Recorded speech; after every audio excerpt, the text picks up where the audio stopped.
The world is constantly changing and evolving thanks to technology. With the iPhone, we can talk to our family across the world, Google any information we need, and check what's happening in London in seconds at the touch of our fingertips. That being said, technology has had a massive positive influence on our world, but is that constant connectivity negatively harming children?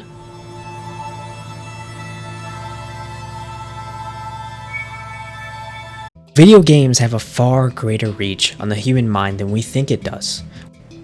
With today's modern technology, video games are so real that it is almost difficult for the brain to distinguish them from real life. It's especially true for children. Today's games are far more gruesome and lifelike than Pong and the Nintendo 64 days of yore. Now, kids can play games pretending to be criminals, assaulting people, killing police officers, robbing stores, and so on.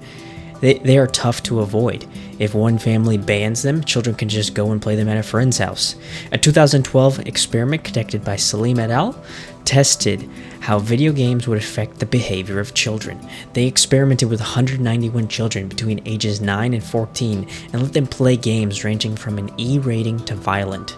It was concluded that the children who played pro-social games, or ones that promoted pro-social behavior, were positively affected and far more likely to help their partner. The kids who played violent games were much more likely to conduct antisocial behaviors and be associated with physical fights in school, arguing with teachers, and even lower grades.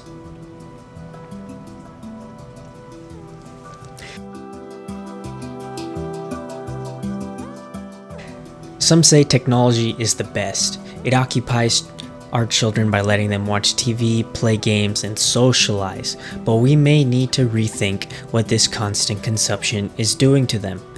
Today's kids are all about vlogs and social influencing, and this is a shifting the mindset of the new generation of soon-to-be adults. They shy away from ideas like traditionalism and have started to embrace materialism, violence, vulgar language, loss of innocence. Cordes found in his study, today, media is the cause of most of this. The media is created to push the male fantasy. Roman Globacher was quick to point out kids today are not the same as kids many years ago. The constant bombardment of advertising and images of a perfect life, or social media influencers telling them they need this and should do this, is hindering the ability of today's youth to develop individual personalities. Globacher iterates the importance of developing genuine introspection and self-respect. Without it, it shows today's society is in a great deal of danger of confusing their identity with the desired image of themselves they created in the digital world. The feedback from virtual reality does not satiate the validation requirement we need to develop and grow as a real person. With the constant connection to anyone at any time, we would think people would be as social as ever.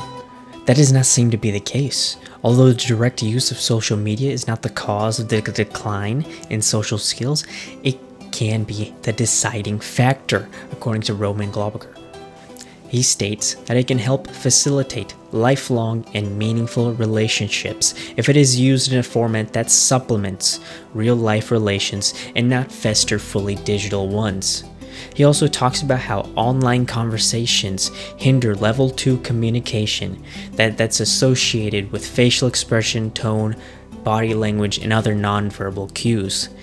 It states that social media has developed a new age of youths that no longer respond to true individualism, but rather a postmodern individual that seeks validation from those around. My interview with a teacher leads to rather the same result. She talked about how her students no longer have any social skills. They only talk over TikTok and Snapchat, but are almost clueless when it comes to real-life conversing. They lack skills such as eye contact. She said, when there wasn't technology, kids had to go out and meet up to talk and hang out, and with the introduction of technology limiting this, it's definitely hindering the communication abilities of kids these days. They approach relationship with an arm and smartphone lengths distance. The purpose of this video essay was to investigate the ways technology and its effect on child development. It is conclusive technology has a major impact on children and how they developed. From most of the research I gathered, technology seems to negatively impact their development. The lack of social skills, irrational behavior, self-centered short-term mindsets are some of the problems at hand from this technological revolution.